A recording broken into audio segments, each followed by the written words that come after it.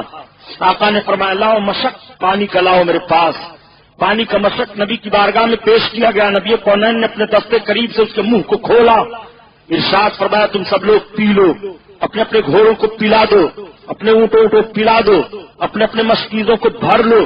سارے لشکر اسلامی کے لوگ پانی سے سیراب ہو جاتے ہیں. آقا نے فرمایا جب اس کے مشق کے منہ کو باندھ دو، منہ باندھ دیا جاتا ہے. آقا ارشاد فرماتے ہیں اس کو واپس کر دو. وہ دیکھ رہا تھا کہ یہ نبی پر حق ان کا ہاتھ لگ گیا تو مشق کا پانی نہیں کم ہوا. یہ ہمارے اوپر ہاتھ لگا دیں گے تو میرا چہرہ حسین ہو جائے گا. عرض کیا اے نبی پر حق، اب مشق کا پانی بعد میں لوں گا، پہلے اپنی غلامی میں ہمیں لے لیجئے. سرکار نے کلمہ پڑھایا، اسلام میں داخل کر لیا. آج کچھ لوگ کہہ دیا کرتے ہیں کہ مذہب اسلام تلوار کے زور سے پھیلا ہے. حرام خور کہیں کے، تجھے تاریخ نہیں معلوم ہے؟ مذہب اسلام تلوار کے زور سے پھیلا ہے. کس تلوار نے حبشی غلام کو مسلمان کیا؟ نبی کونین نے تو حبشی غلام پر اسلام پیش بھی نہیں کیا تھا. نبی کی عظمت کو دیکھا، کلمہ پڑھ لیا. دیکھ رہے ہیں کہ نبی کا ہاتھ مشق سے لگ گیا تو پانی کم نہیں ہوا. عرض گزار ہوئے یا رسول اللہ. میرے آقا نے فرمایا ہاں، آپ اپنا دستے کریم میرے چہرے پر پھیر دیں. ذرا حسن کی خیرات مانگ رہے ہیں، دیکھو. عرض کرتے ہیں یا رسول اللہ اپنا دستے کریم میرے چہرے پر پھیر دیں. آقا نے فرمایا آؤ قریب آؤ. جب وہ قریب ہوئے تو نبی نے اپنا دستے قریب ان کے چہرے پر لگا دیا. مولانا روم رحمت اللہ علیہ فرماتے ہیں کسانی یوسف شد در کمالو در جمال. وہ غلام حضرت یوسف علیہ السلام کے حسن کا پرتو ہو گیا.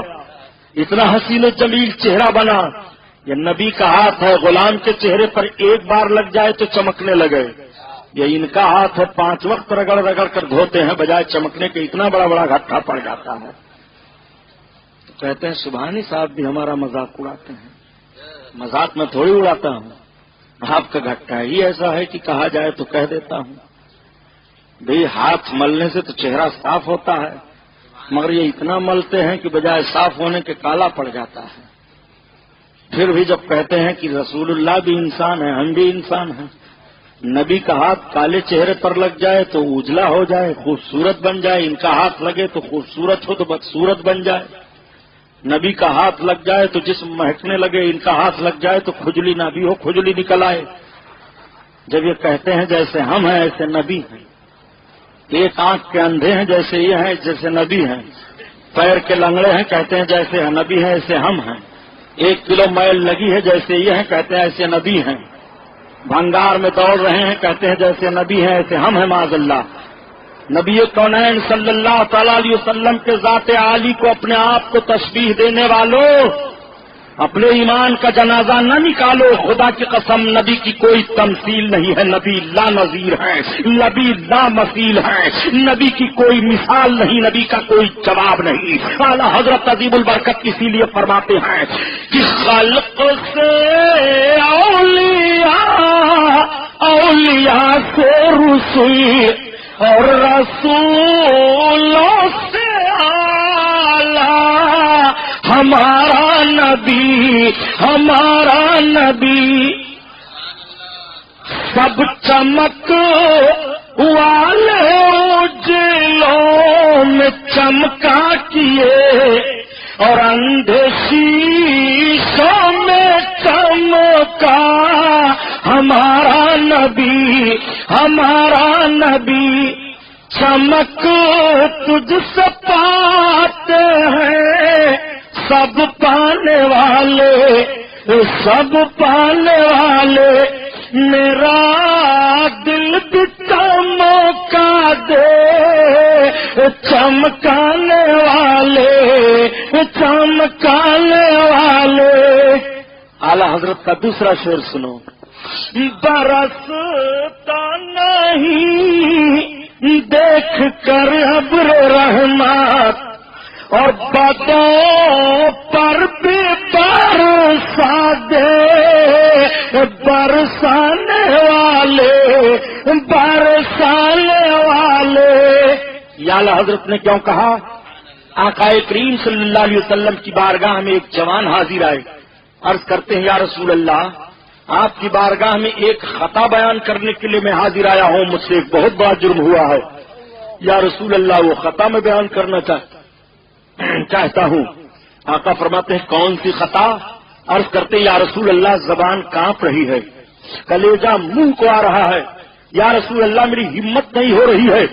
آقا فرماتے ہیں معاملہ کیا ہے بتاؤ تو؟ عرض کرتے ہیں یا رسول اللہ میں کفن چور تھا، کفن کی چوری کیا کرتا تھا۔ یا رسول اللہ ایک مرتبہ انصار گھرانے کی ایک لڑکی کا انتقال ہو گیا، اس کو دفن کر کے لوگ آئے، رات کی سیاہی جب پڑھی تو میں قبر کھودنے کا سامان اٹھایا اور قبرستان میں پہنچ گیا۔ یا رسول اللہ میں نے قبر کی مٹی ہٹائی، قبر تازہ تازہ تھی، جلدی جلدی مٹی ہٹا دیا۔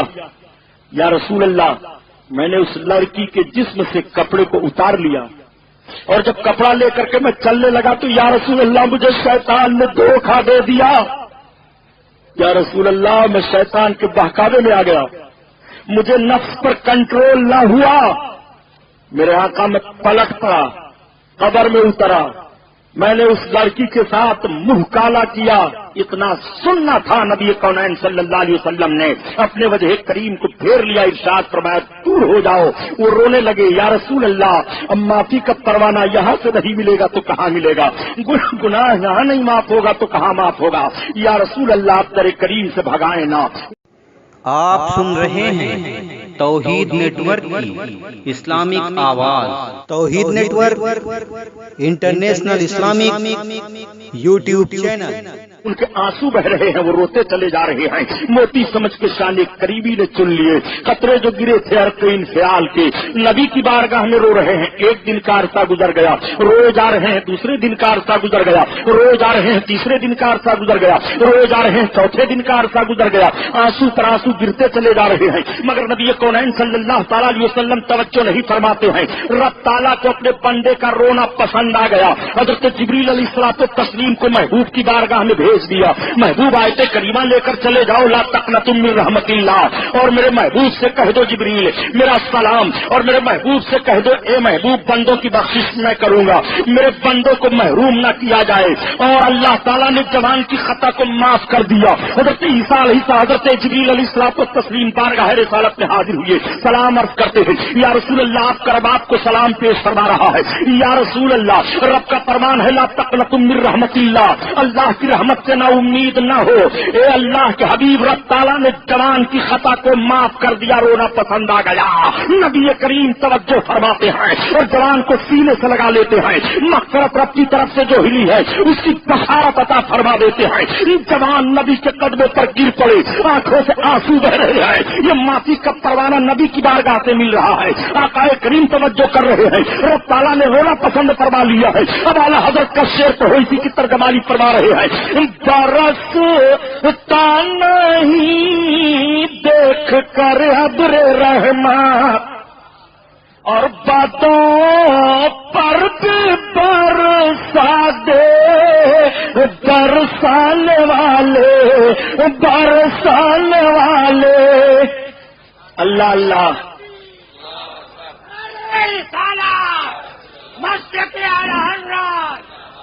آؤ دیکھو نبی کی بارگاہ ہے، آج ہم اور آپ خطا کرتے ہیں، آنکھیں نہیں بھیگتی، خطا پر خطا کرتے جا رہے ہیں، سر سجدے میں نہیں جاتا، خطاؤں پر خطائیں ہو رہی ہیں، دل نہیں پسیجتا۔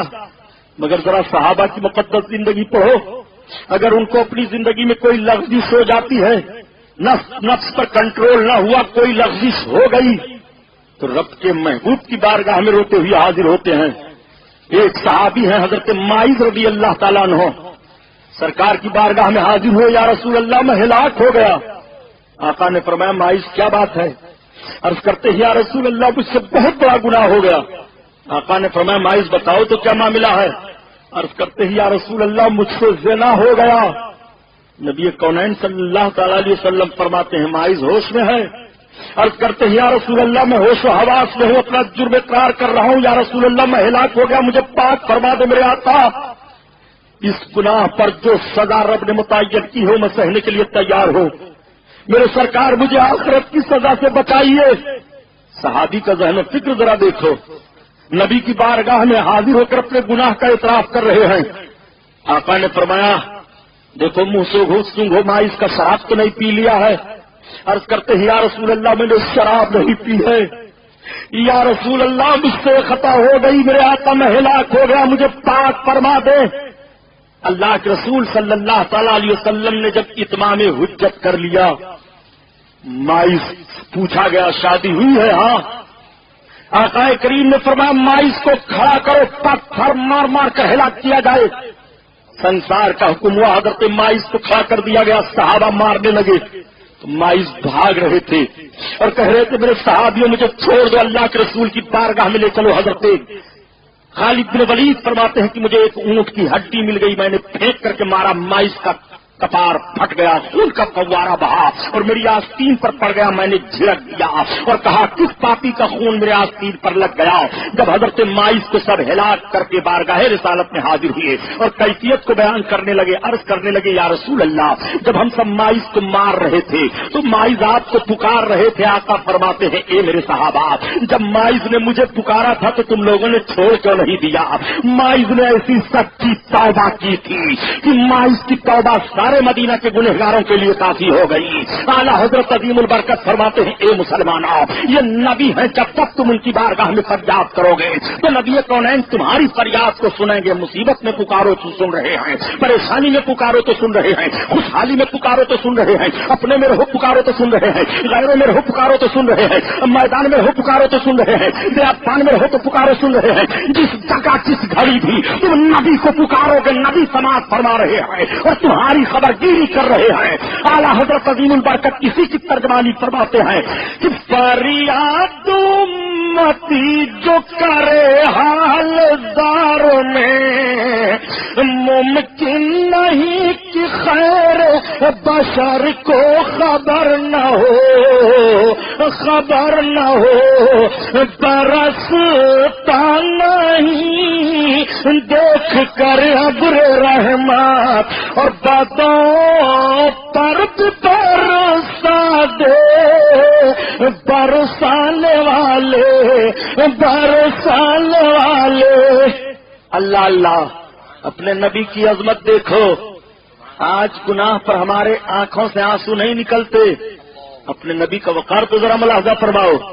ایک خاتون سرکار کی بارگاہ میں حاضر ہوئی اور عرض کرتی ہیں یا رسول اللہ میں ہلاک ہو گئی، میرے آقا مجھے پاک فرما دے، مجھ سے بہت بڑی غلطی ہو گئی۔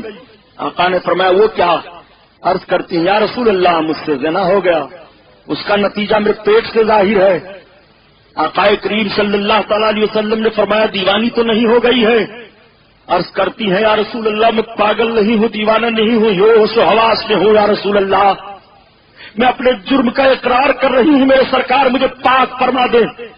عرض کرنے کا مطلب یہ ہے کہ صحابیوں سے اگر چوک ہو گئی، لغزش ہو گئی تو اپنی خطاؤں پر رب کی بارگاہ میں کس طرح سے رو رو کر کے نبی کو واسطہ بنا کر معافی مانگ رہے ہیں۔ مسلمانوں آپ کیسے گناہوں پر جھٹائی کرتے ہو، آپ کیسے گناہوں پر بے حیائی کرتے ہو؟ ذرا ان کی زندگی پڑھو اور سبق حاصل کرو۔ وہ روتی چلی جا رہی ہیں، آقا کریم صلی اللہ علیہ وسلم نے فرمایا خاتون چلی جا، جب تیرا بچہ پیدا ہو جائے گا تب آنا۔ میرے سرکار کا رحم و کرم دیکھو، اگر ماں کو اسی وقت سرکار سنگسار کروا دیں تو پیٹ میں رہنے والا بچہ بھی مر جائے گا۔ جرم ماں نے کیا ہے، پیٹ کے بچے نے کیا خطا کی ہے؟ خطا ماں نے کی ہے، سزا کی مستحق ماں ہے، پیٹ کے بچے نے کیا کیا ہے؟ آج وہ مائیں عبرت حاصل کریں کہ نبی کونین صلی اللہ تعالی علیہ وسلم ایسے بچے کی حفاظت فرما رہے ہیں کہ بچہ مارا نہ جائے۔ وہ کیسے لوگ ہیں جو اپنے عورتوں کے پیٹ کے بچوں کو قتل کروا رہے ہیں؟ نبی کونین ارشاد فرماتے خاتون چلی جا، جب تیرا بچہ پیدا ہو جائے گا تب تو واپس آنا۔ نبی نے اس طرح کے بچے پر جب اس طرح رحم فرمایا ہے تو نبی کونین کا اور بچوں پر رحم و کرم کتنا ہوگا؟ ذرا ملاحظہ فرمائیے، خاتون چلی جاتی ہیں۔ میرے سرکار نے ایسی حالت کے پیٹ کے بچے کو مارنا گوارا نہ کیا۔ آج وہ لوگ کیسے ہیں جو فتنہ فساد میں ماؤں کے پیٹوں کو چاک کر دیا کرتے ہیں، گودوں سے بچوں کو چھین لیا کرتے ہیں۔